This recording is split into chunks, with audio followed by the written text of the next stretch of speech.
Hola, buenas tardes. Siendo las 19:54 del día 3 de octubre Ya estamos con la sopita, ¿eh? del 3 de octubre de 2019, empezamos un poco más tarde también hoy por el tratamiento que estoy. Bueno, les comento a la gente que, digamos, que me pregunta cómo estoy, eh, que estoy mucho mejor, gracias a Dios, saliendo del proceso ya, y me hice todo análisis, están todos bien, salvo todavía de un problema de la quebradura que se está no soldando, porque no se suelda la costilla, y se está soldando, eso sí, la fisura del abdominal cruzado. Así que estoy mucho mejor, estoy gracias a Dios saliendo y pasó el proceso más complicado.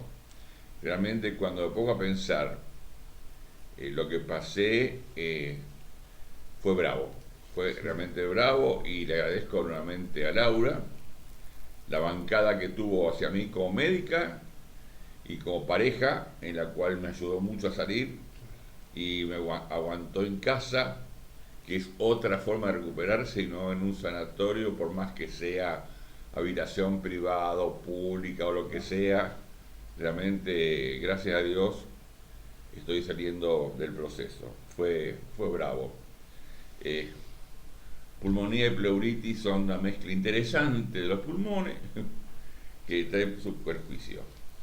Pero insisto en algo que a mí me asombró o me hizo despertar de muchas cosas. Cuando uno aflige el cuerpo, como hacen algunos papas que hacían tradicional, o que hacía mucha gente, Yom Kippur, que viene ahora de los judíos, que el cuerpo lo aflige, la palabra, no que lo castiga, lo aflige, la mente se pone brillante en algunas personas.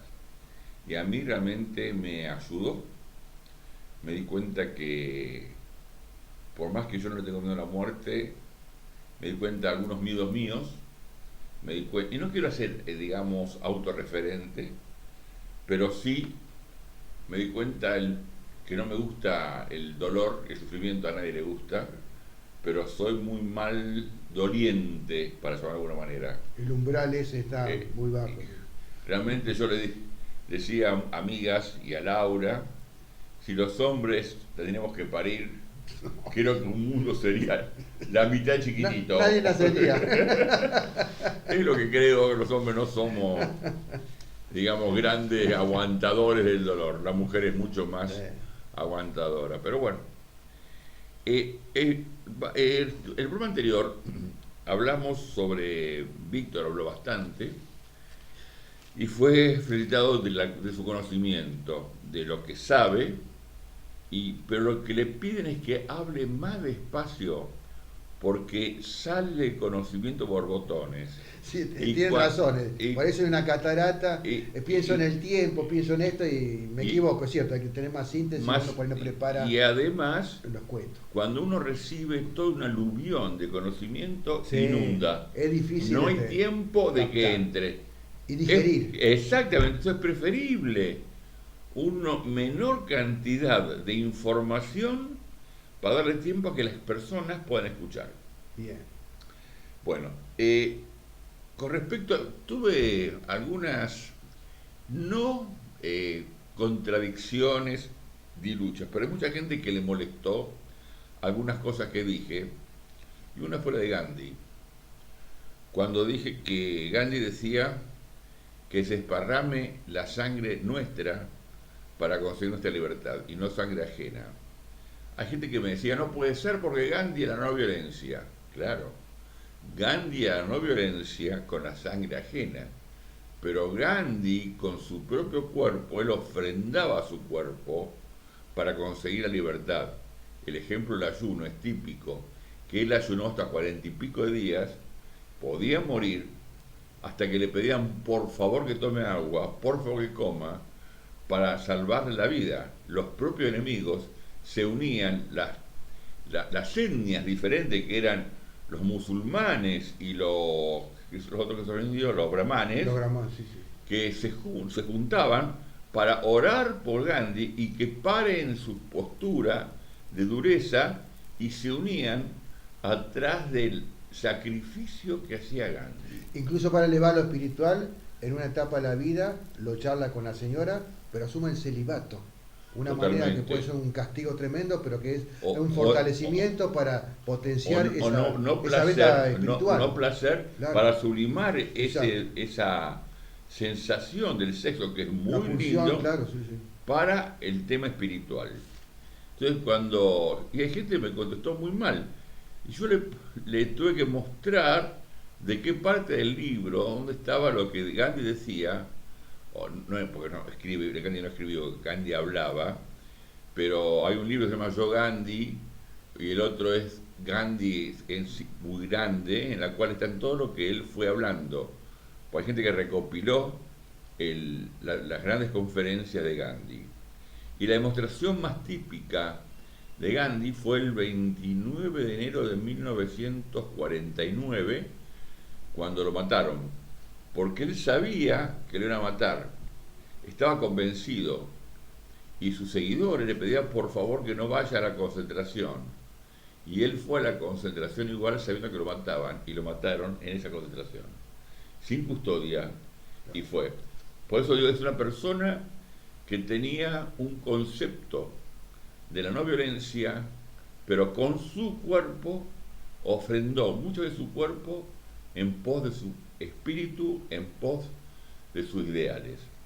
Por eso, y otro ejemplo que tuve fue con Ortiz y Cantilo, cuando expliqué que la mayoría de la gente, clase media, digamos que somos hijos de estudiantes universitarios, muchos hijos, que eran antiperonistas, eran muy radicales o de la Reforma, sí. Por lo tanto eran antiperonistas, porque Perón en un momento de su pragmatismo decía libros no, alpargatas sí. Decir libros no. Entonces, también los 70 no, pero eso fue... Bueno, posterior, sí. Entonces fue mucha gente, hijos de esas personas, que eran personas ilustradas, son gorilas, pero realmente gorilas, y hogares de gorilas. Yo provengo de uno, por ejemplo, realmente provengo de un hogar, y tuve que darme cuenta y estudiar bastante para sacar mi prejuicio contra el peronismo. Pero cuando descubrí que fue Ortiz, y decían que Perón era el antisemita contra y aliado de Hitler. Estoy repitiendo esto. Entonces puse que la primera circular o resolución antisemita que hay en Argentina, 1938, o sea, todavía no estaba la guerra, no. Prohibiendo el ingreso de los judíos de Europa, perseguidos por los alemanes, los de Hitler, los nazis, que metían a los judíos en los campos de concentración. ¿Quién fue? Un radical. Ortiz, con la firma de su canciller Cantilo. Cuando los alvearistas eran. Cuando yo descubrí eso, cuando dije, pero era gente radical, no eran los peronistas. No, pero el sector, porque los irigoyistas fueron distintos. Está bien, pero comento que no eran los peronistas. No estoy diciendo quién fue, sino quién no fue. Claro. Entonces mucha gente no le gustó para nada esto, pero nadie me puede discutir porque es parte de la historia. Pero sí lo que hacen es agredirme a través de escritos que... Yo hablaba con Víctor, que a esta altura que estamos viendo todos, cuando yo veo a Fernández hablar, a Macri hablar, a Cristina, o cuando veo que hablan de que Florencia no está realmente enferma, que está en Cuba para escapar, entonces yo le digo, no ve a su hija de hace más de 6 meses. Claro. ¿Cómo que no? Si le veo hace 15 días.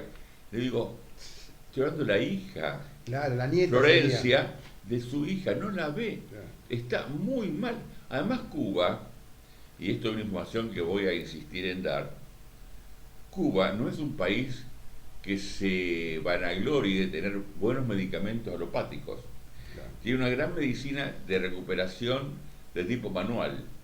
Y lo que aparentemente tendría Florencia, sería muy parecido a la que tuvo Nelo Fontana Rosa. Es lo que se comenta. Entonces, por eso ellos son muy hábiles para este tipo de tratamiento. Y trabaja mucho con sus manos y con mucho acompañamiento. Y en Cuba, sí. Es más, lo tenemos a Storani, al papá de Freddy, que cuando se tuvo la CB fue a recuperarse a Cuba. O sea, no tiene medicina, si no, medicina le recupero. Claro, de Alfonsín también era un presidente de bloque, no me acuerdo, no, era famoso, que era aquí de Victoria. Por eso lo estoy comentando, que la gente está muy cerrada, y gente que tiene sus estudios, pero es imposible hablar, y cuando más hablas, más se cierran. Yo tuve una postura de no tratar de, hasta que no pasen elecciones, tratar de no hablar. Yo siempre le pido a cada uno que mire, escuchen el vocabulario y léxico. Miren lo que dice Fernández, miren lo que dice Cristina y miren lo que dice Macri. Escuchen, son gente capaz lo que estoy hablando, porque son gente que no escucha. Escuchen lo que dice cada uno. Y no es para convencer a nadie, escuchen. Lo único que yo le digo a todos que dejemos de lado eso, incluso una visión del mundo, incluso que nosotros hablamos siempre de la esperanza, el amor y de las buenas relaciones. Creo que todos debemos estar muy unidos después de las elecciones, porque se vienen tiempos mucho más difíciles. Yo los convoco a todos de poner un montón de cosas muy unidos, que vamos a tener que afrontar muchas problemáticas muy dolorosas. Hay que ser sincero, uno no puede sacar el corazón, porque son mis hermanos, son mis son necesarios, mis hermanos argentinos. No, todos. Pero son necesarios para mi salvación. El tipo que no piensa como yo, lo necesito para yo salvarme. Sí. El otro es necesario para vivir para salvación. No es mi enemigo, es mi aliado para que todos estemos mejor. Exacto. Lo que sí, y por lo tanto, en este momento no voy a opinar. O sea, en este momento pienso eso, no quiero opinar porque cuando pasen elecciones y bajen, digamos, la transpiración de la camiseta, como se dice, no se puede discutir con nadie con la camiseta transpirada, claro, o la remera transpirada, vamos a conversar nuevamente sobre esta postura política. Yo no soy, y siempre lo digo, pero no me quede ni un lado ni el otro, porque el que hable y que yo no le a favor de esa persona que él cree, soy de la contra. Y no soy ni de un lado ni del otro. Yo realmente no creo en estos políticos. Y de ahí voy a un artículo que es el pensamiento de Borges en la democracia, sobre la democracia, que después lo voy a leer más tarde, y que lo publiqué en Face, creo que lo publiqué, no me acuerdo. Sí, sí. ¿Lo publicó en Face? Y léanlo. Aclaro algo, porque Víctor me dice, eso es una fake news, me dijo antes. Entonces yo digo que no. No, pero usted es porque dice que es Bernardo Neustadt.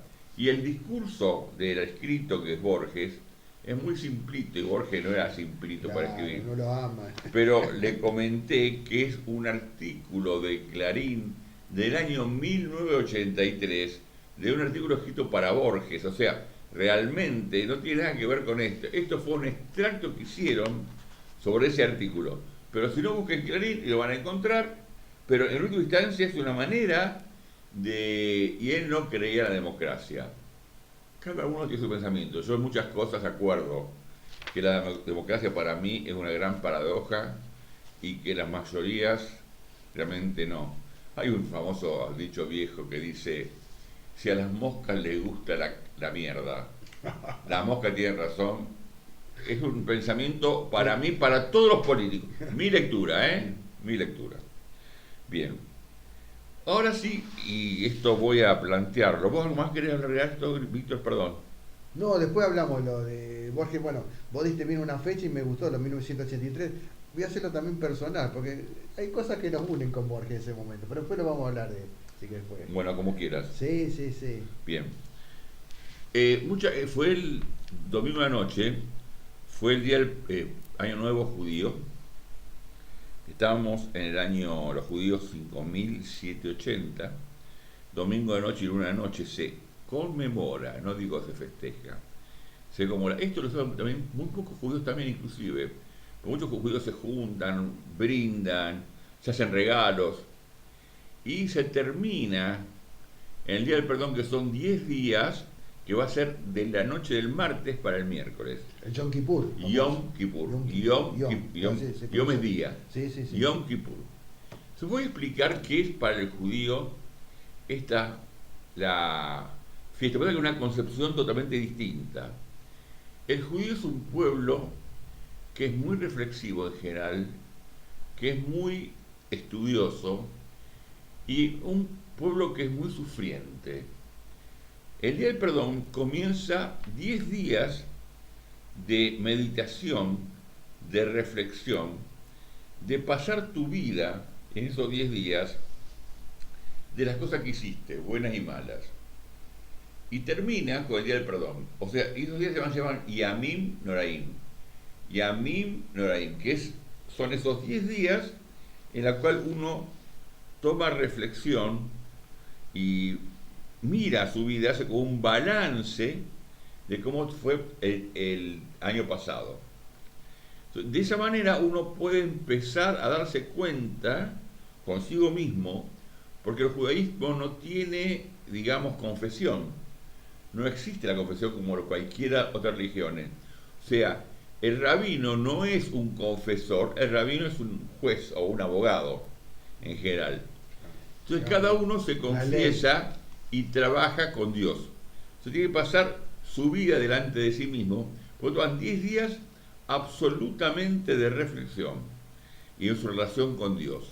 Perdón que te corté. Dale. Eso de la legislación tiene que ver con las tablas, incluso con Moisés, que era el primer legislador. Seguro. Claro, está relacionado con eso, por eso la legislación, la Sí, ley. pero hay mucho más material en la cual tiene que ver. Hay un dicho básico judío que es: no hagas a los demás lo que te haga a ti mismo. Creo que ahí está el principio básico.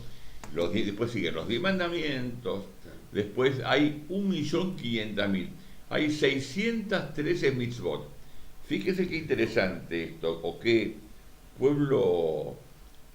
Ser pueblo elegido por Dios para el judaísmo es una cagada. De los 613 mandamientos, 400 y pico son por el no. Solo 200 son por el sí.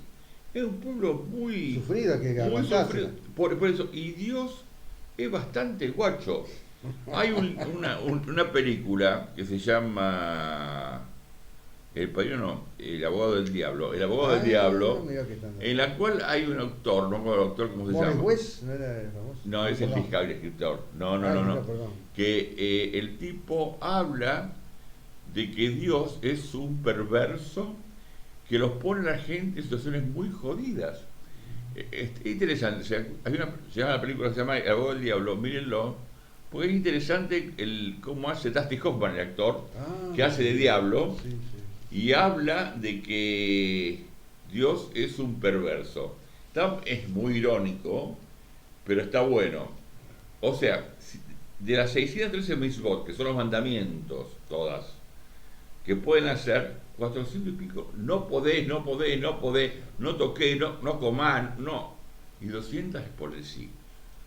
Y cuando termina esto, empieza el Día del Perdón.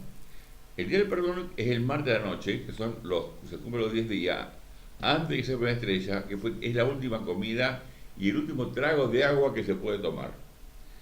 Ese día, el tipo que es muy creyente, se queda sin dormir en el templo, rezando todo el tiempo, y pide perdón por todo lo que hizo. No, porque errar no es, o pecar, no es el pecado. Errar blanco. Exactamente, esa es la palabra. Errar al blanco. Errar a lo que tenés que hacer. Eso es el concepto de pecar. Y entonces uno tiene que buscar la forma de volver a su eje, digamos, el que está en meditación, en vacación, es volver al centro, volver al eje. ¿Viste cuando dice, volvemos al centro? Sí. Eso es salir de pecado. Entonces, ese día uno pide perdón a Dios, a los otros y a uno mismo, fundamentalmente. Porque cuando uno se perdona a sí mismo, tiene compasión por sí mismo. Y ese día no se come, no se toma, no se fuma, no hay sexo, no se viaja, se dedica únicamente a eso. Y entonces sí, Cuando termina el miércoles a la noche, o sea, los 10 días, ¿qué hace? Ahí se brinda, se toma una copita de licor para salir de el momento, digamos, de aflicción. Aflicción. Sí. Toman un poquito de alcohol para sacudirse, toman agua y comienzan a comer. Y ahí sí hay fiesta. Cuando termina el día el día del ayuno, cuando uno corta el ayuno, rompe el ayuno, ahí se festeja. Ese es el festejo judío de Año Nuevo, que termina en el día del perdón, esa es la realidad. Los otros 10 días es pura reflexión y pudo darse cuenta de las cosas que erró o pecó o no dio en el blanco y volver a tu eje, volver a tu centro de lo que sos. Hay mucho más para decir, pero me lo pidieron varios amigos que explique, porque me decían, ¿con qué brindas? ¿Con champán o con fuegos artificiales? Cada uno tiene el concepto, digamos, gentil del Año Nuevo, como todo el mundo, como donde vivimos. Homenajear o pero agasajar. Nada que ver, y es otro pensamiento, otra forma, otro sentido que tiene que tener con la vida. Si alguno tiene una duda o no lo puede explicar bien o que le quedó alguna duda, con mucho gusto me mandan mail o a mi celu a través de WhatsApp, que ya lo saben la mayoría, o en Face o a mi mail. Con mucho gusto le responderé y le explicaré si puedo desde este lugar. Ahora el tiempo, sí. Yo estaba haciendo el cálculo, 5.780. Quedarían antes, si ponemos el cristianismo, sí, 3.000 años. Claro, lo que pasa es que es otra manera de conteo que no es el gregoriano, es por la luna, no es por el sol. No, pero además de la luna, tiene que ver de cuándo inicia el tiempo. A ver, vos, claro. Tampoco es mentira, porque dice, Dios creó la tierra y el agua. ¿Se ve el día? Es el día 1. Claro. Es decir, los tiempos son totalmente diferentes, claro. Son casi, digamos, alegóricos, o son del tipo, yo otro día voy a explicar el tema del tiempo, y otro día voy a explicar también el calendario gregoriano y el calendario lunar. Claro, yo me equivoqué porque me estaba fijando, cuando uno dentro de toda la historia del cristianismo, lo pone el cristianismo como centro, con Abraham, cuando sale de Ur, y llega justamente a las tierras de Canaán, es el año más o menos 2000 antes de Cristo, marcan ellos, 2000, 2005, por ahí más o menos. Son 10, 15 años, tampoco nadie te ha dado una fecha justa, vos es un cálculo. Pero tiene que ver con el sol, nada que ver, por eso. No, por eso digo. Ya es una cuestión muy distinta. El único coincidencia que hay con el cristianismo tiene que ver con Semana Santa, sí, que ahí sí el cristianismo cambia Semana Santa porque el día que lo matan a Jesús, que lo van a buscar, era el día de Pesaj, que es una muy hermosa fiesta de libertad, es una hermosa fiesta. De Pascua, Pascua, que Jesús está festejando con sus alumnos, con sus 13 seguidores. Sí. Bueno, ¿algo más de esto vos? No, es apasionante, porque es la esencia de nuestra historia. Yo estuve viendo a Paul Johnson buscando la historia de los judíos, y me he cruzado con otras historias, pero es tan extenso, vi tanta riqueza. Incluso vi un alegato muy interesante sobre León Wiesenthal, su famosa alegoría sobre los girasoles, ¿viste? Sí, señor. Y buscar el perdón, ¿viste? En función de eso. Yo no lo interpreté mucho, lógicamente habla del Holocausto, hay pequeñas historias donde justamente muestra una donde hay un condenado a muerte, un nazi, fíjense en ustedes, que está herido, y una monja, que sería que, como para decir, es el equilibrio, la balanza entre los dos extremos. Quien va a morir, pero que el otro, el asesino de las SS, los nazis, los malditos, le pide perdón a pesar de que sabe lo que ha sido la matanza, las barbaridades, lo que ha sido el Holocausto. Y está ahí la tensión, ¿no? Y justamente a mí me interesó mucho lo que manda lo que en internet, quienes respondan, y cómo se hace difícil, ¿no?, el perdón. Y qué distinto el perdón desde un plano judío. El concepto de perdón totalmente diferente. El perdón a Dios es más directo, ¿viste? Pero el perdón de los hombres tiene que ver muchas más profundidades, fíjate vos. Es que el arrepentimiento. Y también porque el perdón tiene que ver fundamentalmente con lo que es el arrepentimiento. Sí. ¿Y qué es el arrepentimiento? Sí, pero a vos el cura o el pastor claro. y no indulta, no sé cómo se llama el término, No, bueno, pero en el cristianismo sí, más bien los pastores no se meten. En la católica sí. En cambio, no existe eso. Claro. Tenés que, en tu parte más profunda, no repetir errores. Es el concepto de arrepentimiento, sí. Pero un compromiso con vos mismo de no repetir errores. Bueno, dejamos ese tema, pero digo que es apasionante, digo a toda nuestra audiencia que si pueden entrar en la historia de los judíos, en cualquiera. Le dije Paul Johnson, pues hay un montón. Mucho material. A Loren Friedman, es impresionante. Lo que, a ver, voy a repetir, si alguno quiere preguntarme por separado, con mucho gusto, y otro día sí voy a hablar de los tiempos, la diferencia de la... Es muy interesante la fecha, no la rueda, sino la línea del tiempo entre cristianismo y judaísmo y cómo los hechos se modifican. Y además, quiero una cosa. El gran enemigo entre los pueblos judíos y musulmán son ellos como enemigos. Y no es real. No. Los enemigos eran los cristianos y los judíos y los musulmanes, pero con los cristianos. Es decir, el enemigo de ellos eran los cristianos, en general los cristianos. ¿eh? Sí. Entonces, yo voy a hacer un alegato, o sea, quiero hablar eso, breve del cristianismo. Cuando, fíjate vos, ¿por qué el cristianismo llega con el emperador Constantino en el año 325? Primero se crea todo un mito. Fíjate vos lo que es el mito, el poder del Estado por un lado, muchas guerras, muchas matanzas, pero yo les digo, había muchos cristianos ya en esa época que no era el cristianismo primitivo del año 100 o poner hasta el año 200. Eran asesinos algunos. Iban en bandada como bárbaros y mataban. Hordas. Por eso la madre de Constantino, Helena, fíjense, como me acordaba de Helena de Troya, pero esta es la madre de Constantino, va a Jerusalén y medio entre los engaños dice que trajo algo de lo que fue la cruz donde estuvo, donde murió Jesucristo. Todos creemos que eso es una falacia, pero bueno, son esos mitos que creó cuando nace el catolicismo. Ahí nace el catolicismo porque Constantino cambia, se hace cristiano, que es católico, la Iglesia Universal, los calma todos, trae los cristianos, todos en paz, y los maneja.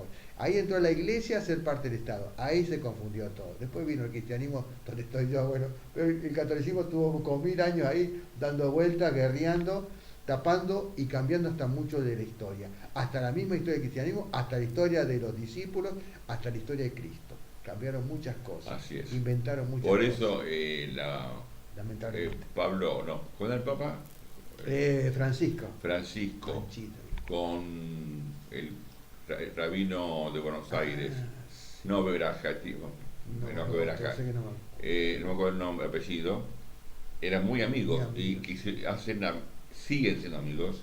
Sí. Hicieron una mesa interreligiosa, tenían un programa y era muy interesante escucharlos, porque no importa si uno es o no religioso, sino el tema conceptual, el tema de cómo ven la vida, la cosmovisión de cada uno de los pueblos.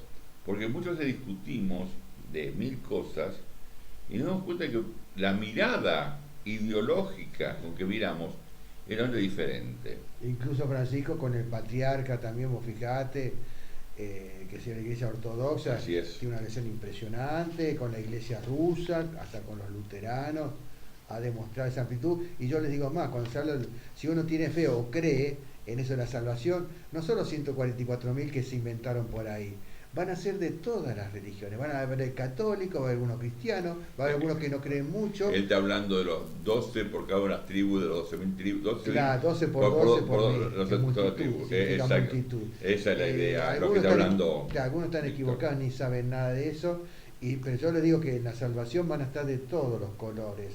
Y Francisco lo sabe bien y nosotros también lo sabemos. No todos los que comulgan en una religión van a ser salvados. Están hablando de la resurrección o los que van a resucitar de los creyentes que van a creer honestamente. Eso es lo que dice la Biblia y lo aceptan todas las religiones monoteístas. Por el judío es todo, a ver. ¿Y sí? Sí, uno cree. Yo creo que no veo nadie, pero es lo que yo creo. Bueno. Vamos al tema de luego repetir, el martes que viene entonces es el Día del Perdón. Si alguno quiere, aunque no sea judío, tratar estos días que le quedan, que hoy es jueves, viernes, sábado, domingo, lunes y martes de la noche, pensar en qué se equivocó, pero para él mismo. Y si siente necesidad de decirle a alguien, discúlpame, me equivoqué, y a sí mismo, tal vez lo pueda ayudar a tener otra calidad de vida. Pues la reflexión y la meditación ayudan mucho. Y en base a eso, yo escribí, la meditación y reflexión nos permite avisorar que hay algo mío dentro de nosotros mismos, más allá que nuestra mente. ¿Qué será? Esto tiene que ver con el perdón. Lo puedo explicar un poco, pero voy a hacer simplemente un juego con el pensamiento lateral y después cada uno trate de alguna manera de avanzar en este pensamiento. Supongamos que uno sea de buena leche, una persona como cualquiera de nosotros, con buena fe. Tenemos a alguien que no nos gusta y le pasa algo feo a esa persona que no nos gusta. Nuestra primera sensación, todos, es alegrarnos porque le pasó algo feo a esa persona que no nos gusta. Pero, si uno sigue mirándose a sí mismo y tiene buena leche, se va a sentir disgustado porque cuando le pasó eso feo a esa persona, se sintió bien y después se siente mal por haber sentido bien. Y si sigue mirando, puede sentirse bien, pues sintió mal, pues sintió bien porque le pasó algo feo a esa persona a quien no le gustaba. Y así pues interminable la cantidad de sensaciones y de pensamientos. Eso se llama, digamos para ser rápido, lo que es el pensamiento lateral. Cuando uno puede observarse a sí mismo, hay más que uno dentro de nosotros mismos. Claro. Y ese nosotros mismos, cuando aprendemos a observarnos, tampoco nuestra mente. Porque si podemos observar lo que sentimos y lo que pensamos, hay alguien que está observando a esa mente, que está pensando eso que nos damos cuenta que piensa. Entonces nosotros tampoco somos esa mente. Evidentemente hay algo, alguien, eso se llaman digamos en reflexión o en meditación fundamentalmente, es el observador observado. Que uno puede darse cuenta que hay algo más allá que nuestra mente concreta. Cuando uno más se centra en sí mismo, puede comenzar a encontrarse más cosas de sí mismo, más allá de su mente. Entonces en ese momento, a mucha gente le cuesta este concepto, puede sentir lo que es la vacuidad. Cuando no queda más nada que esas cáscaras, que esos pensamientos, que esas concentraciones, tal vez se da cuenta, tal vez ve que hay una parte, que hay una sensación que tiene una conexión, una comunión con el todo. Cuando hablan del Tao, cuando hablan de mucho, y el famoso Nirvana, tiene 1500 nombres. Y para Día de Perdón, en parte es un ejercicio para aprovechar y darse cuenta de los errores. Porque no es que uno se juzgue, y fundamentalmente tener compasión. Hay una cosa que yo no dije. Cuando uno se observa a sí mismo, generalmente somos muy duros con nosotros mismos. Y eso nos provoca diversas dolencias. Y uno tiene que aprender a ser compasivo con el otro, pero también compasivo con uno mismo. Pues yo con Mahatma Gandhi tengo mis contradicciones. Con Mahatma Gandhi era muy duro. Aparentemente era muy dulce con los demás, pero con él mismo era muy, muy duro. Y yo creo que uno tiene que aprender a ser compasivo, a ser devoto, a hacer una devoción por su propio camino y usar el perdón para todos, para los otros y para nosotros.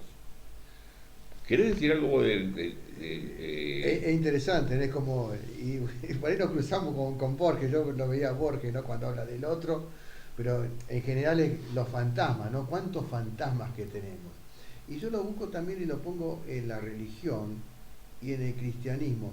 Tengo que profundizarlo, ¿no? Yo digo del apóstol Pablo, habla mucho él incluso de ese otro, en el sentido de no ser más él, fíjense ustedes, que tiene que ver con una raíz por ahí psicológica, pero otro espiritual, si uno tiene fe, que ya no vive más él, sino que vive Cristo en él, que él es como Jesucristo, es decir, tiene incorporar los valores de Jesucristo y él actúa como si fuera el mismo Jesús.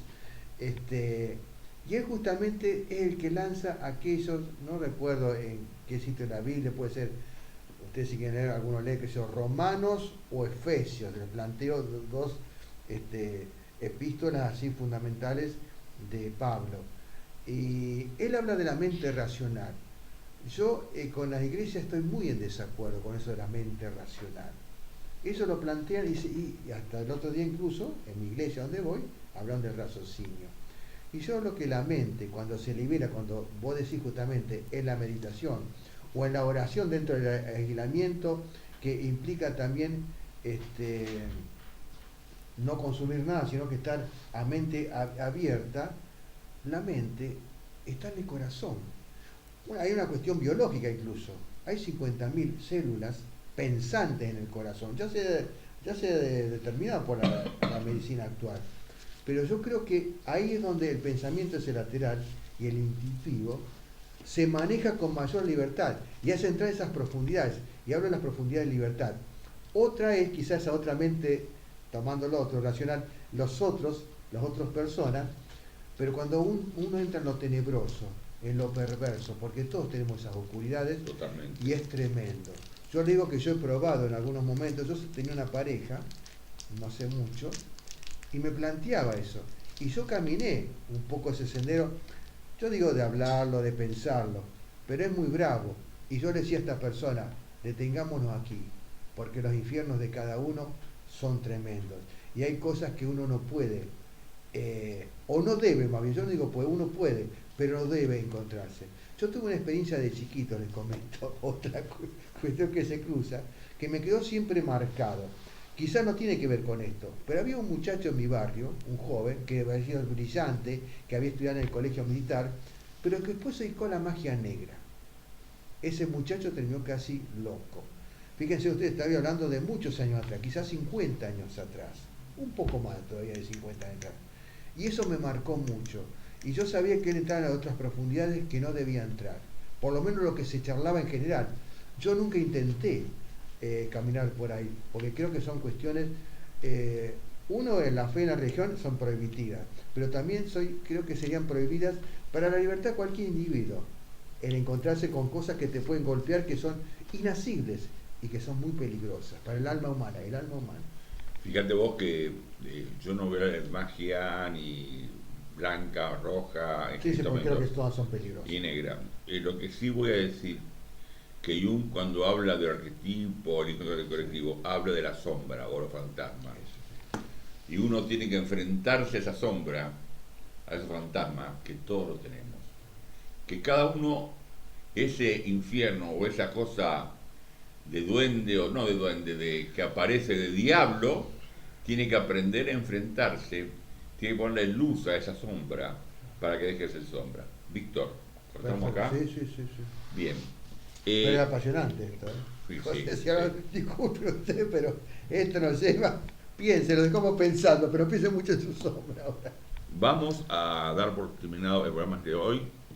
Que tengan un buen año para los que no son judíos, que tengan y que aprovechen este día del perdón que viene el martes a la noche. Y voy a tratar de no meterme en la política partidaria ni a favor ni en contra de nadie, porque lo único que logro, me parece, es que la gente se cierre más en su pensamiento. Aunque yo no hable mal, si yo no hablo a favor de que piensa que está bien, estoy en contra. Entonces me parece que es un momento que hay que poner el paño frío para todos y tratar, porque no tiene ningún sentido enojarnos, como dijo Víctor antes, no tiene ninguna, porque después de elecciones vamos a estar todos todavía subidos a este país si Dios quiere, y todos necesitamos de los otros para poder salvar a nosotros. ¿Algo más? Y le dijo, lo último, si quieren y si pueden, lean el libro El arte de amar. Vuelvan a leer a Erich Fromm, que es un judío de ley realmente. Yo le digo, un hombre... Y si no el otro libro, Mi vida de libertad. Son dos libros básicos. Que se enfrentó a Sigmund Freud y con sus elementos y dejó un testimonio de vida maravilloso. Traten de... Erich Fromm. Bueno, hasta el próximo encuentro. Si quieren hablar con nosotros, al celu mío por WhatsApp, mensajes escritos, o por Face, por por mensaje privado público, o por mi mail jgerman@fivertel.com.ar. Muchas gracias, hasta el próximo encuentro.